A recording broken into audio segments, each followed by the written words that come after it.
ओम शांति। आज 6 अप्रैल 2022 के बाबा के अनमोल मधुर महावाक्य सुनेंगे। और आज की मुरली में बाबा हम बच्चों को तैयार कर रहे हैं, क्योंकि अंतिम समय हाहाकार का समय होगा। चारों ओर विनाश लीला होगी।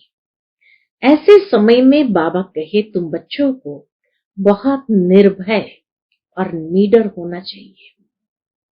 साथ ही साथ ऐसे समय पर ही बाबा कहे तुम्हारा प्रभाव निकलेगा, लेकिन तुम्हारा प्रभाव तब निकलेगा जब अंदर में धैर्यता का गुण हो।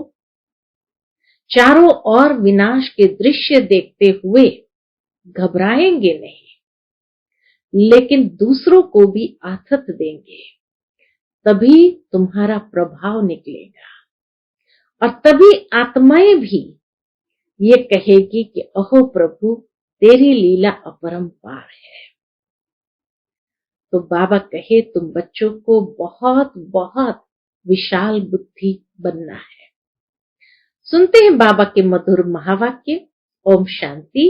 मीठे बच्चे, ज्ञान की गुह्य बातों को सिद्ध करने के लिए विशाल बुद्धि बन बहुत युक्ति से समझाना है। कहा जाता है सांप भी मरे लाठी भी न टूटे। आज की मुरली से प्रश्न है, हाहाकार के समय पास होने के लिए कौन सा मुख्य गुण जरूर चाहिए? उत्तर है धैर्यता का। लड़ाई के समय ही तुम्हारी प्रत्यक्षता होगी। जो मजबूत होंगे वही पास हो सकेंगे। घबराने वाले नापास हो जाते हैं। अंत में तुम बच्चों का प्रभाव निकलेगा। तब कहेंगे अहो प्रभु तेरी लीला अपरंपार है। सब जानेंगे गुप्त वेश में प्रभु आया है। ये सबको पता चलेगा। आज की मुरली से दूसरा प्रश्न है, सबसे बड़ा सौभाग्य कौन सा है? उत्तर है स्वर्ग में आना भी सबसे बड़ा सौभाग्य है। स्वर्ग के सुख तुम बच्चे ही देखते हो।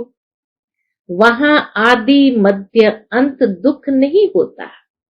यह बातें मनुष्य की बुद्धि में मुश्किल ही बैठती है, क्योंकि वह तो समझते सुख और दुख ये साथ साथ चलते हैं। तो स्वर्ग में भी सुख भी है तो दुख भी है।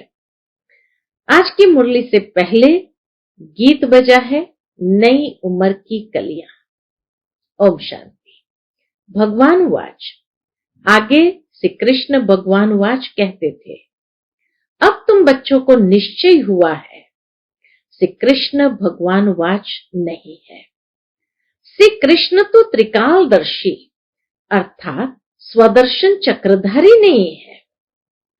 अब यह अगर भक्त लोग सुने तो बिगड़ेंगे। कहेंगे तुम इन्हों की श्रद्धा क्यों कम करते हो, जबकि इनका निश्चय कृष्ण में है कि वह स्वदर्शन चक्रधारी है।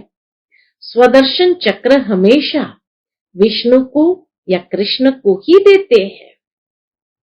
दुनिया को तो यह मालूम ही नहीं कि श्री कृष्ण और विष्णु का क्या संबंध है।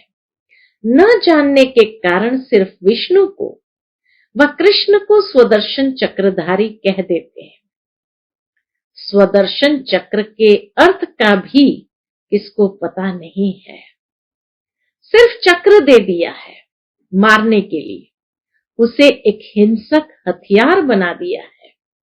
वास्तव में उनके पास न हिंसक चक्र है न अहिंसक। ज्ञान भी राधे कृष्ण या विष्णु के पास नहीं है। कौन सा ज्ञान? यह सृष्टि चक्र के फिरने का ज्ञान। वह सिर्फ तुम्हारे में है। अब यह तो बड़ी गुह्य बातें हैं। यह सब बातें युक्ति से कैसे समझाई जाए? जो समझ भी जाए, प्रीत भी कायम रहे, सीधा समझाने से बिगड़ेंगे। कहेंगे, क्या कहेंगे कि आप देवताओं की निंदा करते हैं, क्योंकि वह सब है एक समान, सिवाय तुम ब्राह्मणों के। तुम कितनी छोटी छोटी बच्चियां हो। बाबा जब देखते बहनों को, कितनी छोटी छोटी बच्चियां हो। बाबा तो कहते हैं छोटी छोटी बच्चियों को ही ऐसा होशियार करना चाहिए जो प्रदर्शनी में समझाने के लायक बने। जिसमें ज्ञान है वह आपे ही ऑफर करते हैं। हम प्रदर्शनी समझा सकते हैं। ब्राह्मणियों की बड़ी विशाल बुद्धि चाहिए। प्रदर्शनी में समझाने के लिए सर्विसेबल को भेजना चाहिए, सिर्फ देखने का शौक नहीं। पहले पहले तो यह निश्चय चाहिए, किस बात का, कि गीता का भगवान निराकार परम पिता परमात्मा शिव है। श्री कृष्ण को भगवान नहीं कहा जाता है, इसलिए गीता भी रॉन्ग है। यह बिल्कुल नई बात हो गई दुनिया में। बाबा कहे ये बिल्कुल नई बात हो गई दुनिया में। दुनिया में सब कहते हैं, क्या कहते, कृष्ण ने गीता गाई। यहां समझाया जाता है कृष्ण गीता गा न सके।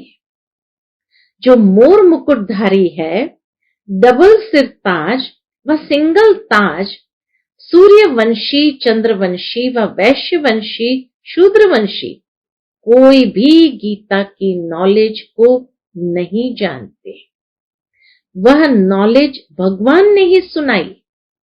भारत को स्वर्ग बनाया था, वही नॉलेज सुनाकर भगवान ने भारत को स्वर्ग बनाया था। तो दुनिया में सच्चा गीता का ज्ञान आए कहां से? जब तक परमात्मा आकर न सुनाए तो कहां से आए? यह सब भक्ति की लाइन में आ जाते हैं। वेद शास्त्र आदि पढ़ते पढ़ते नतीजा क्या हुआ? गिरते ही आए हैं। कलाएं कमती होती ही गई है। भल कितने भी घोर तपस्या करे, सिर काट कर रखे, कुछ भी फायदा हो न सके। हर एक मनुष्य मात्र को तमो प्रधान जरूर बनना है, क्योंकि एक तो ईश्वर को जानते नहीं है, तो सच्चे रूप से बलि चढ़ते नहीं है। और दुनिया का कायदा है सबको तमो प्रधान बनना ही है। इसीलिए बाबा कहे सर काट के भी रख दे तो भी गति सदगति तो नहीं हो सकती बीच में से। उसमें भी खास भारतवासी देवी देवता धर्म वाले ही सबसे नीचे गिरे हुए हैं। पहले सबसे सतो प्रधान थे, अब तमो प्रधान बन गए हैं। जो बिल्कुल उच्च पैराडाइज के मालिक थे, वह अब नर्क के मालिक बन गए हैं। तुम बच्चों की बुद्धि में यह रहना चाहिए कि शरीर पुरानी जुत्ती है जिससे हम पढ़ रहे हैं। देवी देवता धर्म वालों की सबसे जास्ती पुरानी जुत्ती है। भारत शिवालय था, देवताओं का राज्य था, हीरे जवाहरों के महल थे। अब तो वैशाली में असुर विकारियों का राज्य है। असुर विकारियों का राज्य है।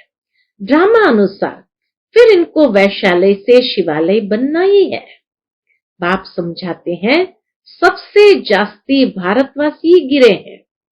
आधा कल्प तुम ही विषय विकारी थे। आधा कल्प बाबा कहे तुम ही विषय विकारी थे। अजामिल जैसी पाप आत्मा भी भारत में ही थे। सबसे बड़ा पाप है विकार में जाना। देवताएं जो संपूर्ण निर्विकारी थे, वह अब विकारी बने हैं, गोरे से सांवरे बने हैं, सबसे ऊंच ही सबसे नीच बने हैं। बाप कहते हैं जब संपूर्ण तमो प्रधान बन जाते हैं, तब उन्हों को मैं आकर संपूर्ण सतो प्रधान बनाता हूं। अभी तो कोई को संपूर्ण निर्विकारी कह न सके। बहुत फर्क है। भल करके यह जन्म कुछ अच्छा है। आगे का जन्म तो अजामिल जैसा होना चाहिए। बाप कहते हैं मैं पतित दुनिया और पतित शरीर में ही प्रवेश करता हूं। जो पूरे 84 जन्म भोग तमो प्रधान बने हैं, बल इस समय अच्छे घर में जन्म है, क्योंकि फिर भी बाबा का रथ बनना है। इसलिए ब्रह्मा बाबा का अच्छे घर में जन्म है। ड्रामा भी कायदेसर बना हुआ है, इसलिए साधारण बाबा कहे इसलिए साधारण रथ को पकड़ा है। यह भी समझने की बातें हैं। तुम बच्चों को सर्विस का बहुत शौक होना चाहिए। बाबा को देखो कितना शौक है। बाप तो पतित पावन है, सर्व का अविनाशी सर्जन है। तुमको कैसे अच्छी दवाई देते हैं। कहते हैं कौन सी दवाई देते हैं? कहते हैं मुझे याद करने से तुम कब रोगी नहीं बनेंगे। तुमको कोई दवा दरमल नहीं करनी पड़ेगी। आधा कल्प के लिए कोई दवा दरमल नहीं करनी पड़ेगी। यह श्रीमत है, न कि कोई गुरु का मंत्र आदि है। इतना बाबा रियलाइज कराते हैं, यह श्रीमत है, न कि कोई गुरु का मंत्र है। बाप कहते हैं मुझे याद करने से तुम्हारे विकर्म विनाश होंगे, फिर माया का विघ्न नहीं आएगा, तुम महावीर कहलाएंगे। स्कूल में रिजल्ट पिछाड़ी को ही निकलती है, यह भी अंत में मालूम पड़ेगा। जब लड़ाई शुरू होती है तब तुम्हारी भी प्रत्यक्षता होती है। देखेंगे तुम कितने नीडर निर्भय बने हो। बाप भी निर्भय है ना। कितना भी हाहाकार मच जाए, धैर्यता से समझाना है कि हमें तो जाना ही है। चलो तो हम चले अपनी मंजिल माउंट आबू। बाबा कहे इतना धैर्यता से समझाओ और कहो चलो तो हम चले अपनी मंजिल माउंट आबू, बाबा के पास। घबराना नहीं है, घबराने में भी नापास हो जाते हैं। इतना मजबूत बनना है। पहले पहले आफतें आएगी। कौन सी? बाबा कहे सबसे पहले पहले आफतें आएंगी फैमिन की, भूखमरा की। बाहर से अनाज आ नहीं सकेगा, मारा मारी हो जाएगी। उस समय कितना नीडर बनना पड़े। लड़ाई में कितने पहलवान होते हैं। कहते हैं मरना और मारना है, जान का भी डर नहीं है। भल उनको यह भी ज्ञान नहीं है कि शरीर छोड़ दूसरा लेंगे। उनको तो सर्विस करनी है। वो लोग सिखाते हैं बोलो गुरु नानक की जय, हनुमान की जय। तुम्हारी शिक्षा है, बाबा की शिक्षा है, शिव बाबा को याद करो। जय जय बोलने की बात नहीं है, शिव बाबा को याद करो। वह नौकरी तो करनी ही है, अथवा देश सेवा तो करनी ही है। जैसे तुम शिव बाबा को याद करते हो, इसी प्रकार कोई भी याद नहीं करते। हम तो परिचय के साथ पूरा याद करते हैं। तो बाबा के ऐसे पूर्ण पहचान से तो कोई याद नहीं करते। शिव के भगत तो ढेर है, परंतु तुमको डायरेक्शन मिलते हैं शिव बाबा को याद करो। वापस जाना है, फिर स्वर्ग में आना है। अब सूर्यवंशी चंद्रवंशी दोनों ही राज्य स्थापन हो रहे हैं। ये ज्ञान सबको मिलेगा। जो प्रजा बनने लायक होगा वह उतना ही समझेगा। अंत में तुम्हारा बहुत प्रभाव निकलेगा। तब तो कहेंगे अहो प्रभु तेरी लीला अपरंपार। जानेंगे कि प्रभु गुप्त वेश में आया है। कोई कहे परमात्मा का वह आत्मा का साक्षात्कार हो, परंतु साक्षात्कार से कोई फायदा नहीं है। समझो सिर्फ लाइट चिंगारी देखी, परंतु समझेंगे कुछ भी नहीं कि ये कौन है, किसकी आत्मा है। वह परमात्मा है। देवताओं के साक्षात्कार में फिर भी कुछ भपका होता है, खुशी होती है। यहाँ तो यह भी नहीं जानते कि परमात्मा का रूप क्या है।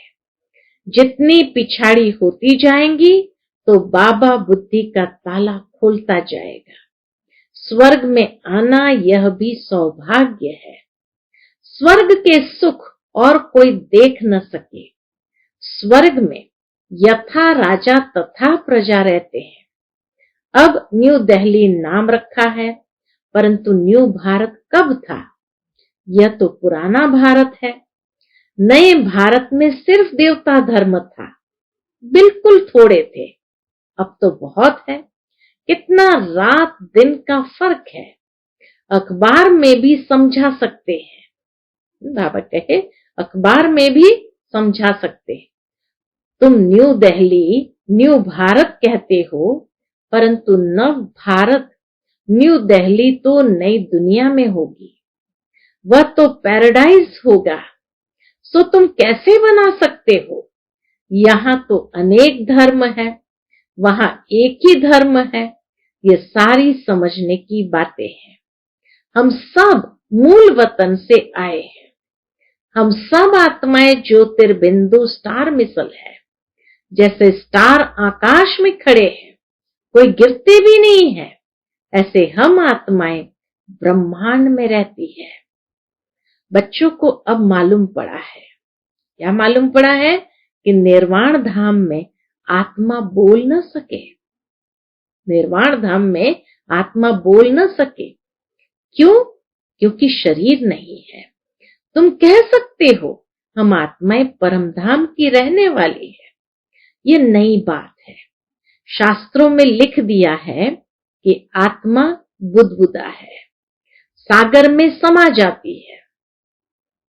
तुम अब जानते हो पतित पावन बाप सबको लेने के लिए आए हैं। 5000 वर्ष के बाद ही भारत स्वर्ग बनता है। यह ज्ञान किसी की बुद्धि में नहीं है। बाप ही आकर समझाते हैं। हम ही राज्य लेते हैं, हम ही राज्य गंवाते हैं। इनकी नो एंड। ड्रामा से कोई छूट नहीं सकता। कितनी सहज बातें हैं। इस ड्रामा के बीच से कोई भी छूट के जा नहीं सकता है। बाबा कहे कितनी सहज बातें हैं, परंतु किसी की बुद्धि में ठहरती नहीं है। अभी आत्मा को अपने 84 जन्मों के चक्र का मालूम पड़ा है, जिससे चक्रवर्ती महाराजा महारानी बनते हैं।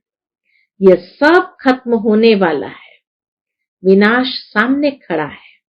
फिर क्यों लोभ जास्ती करे धन इकट्ठा करने का?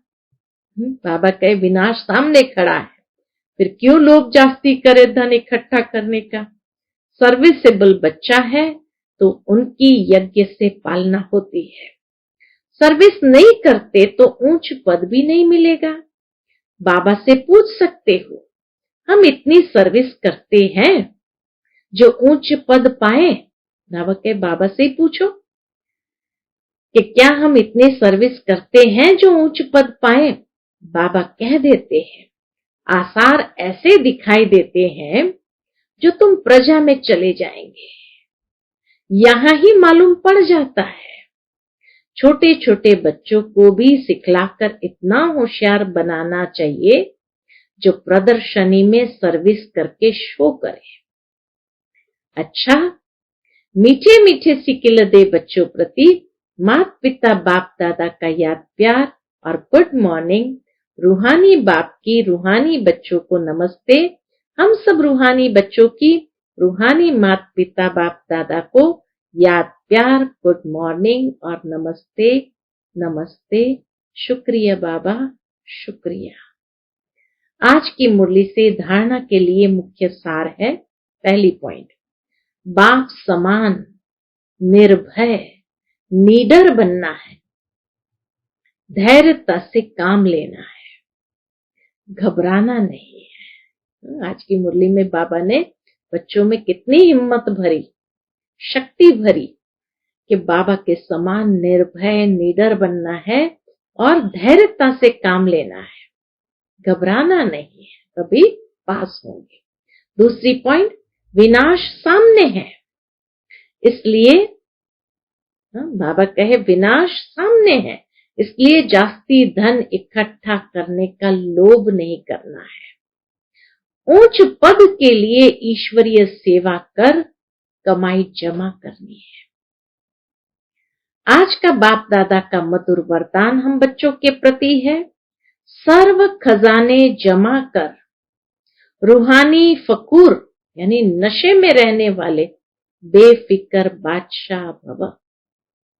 सर्व खजाने जमा कर रूहानी फकूर यानी नशे में रहने वाले बेफिक्र बादशाह भव।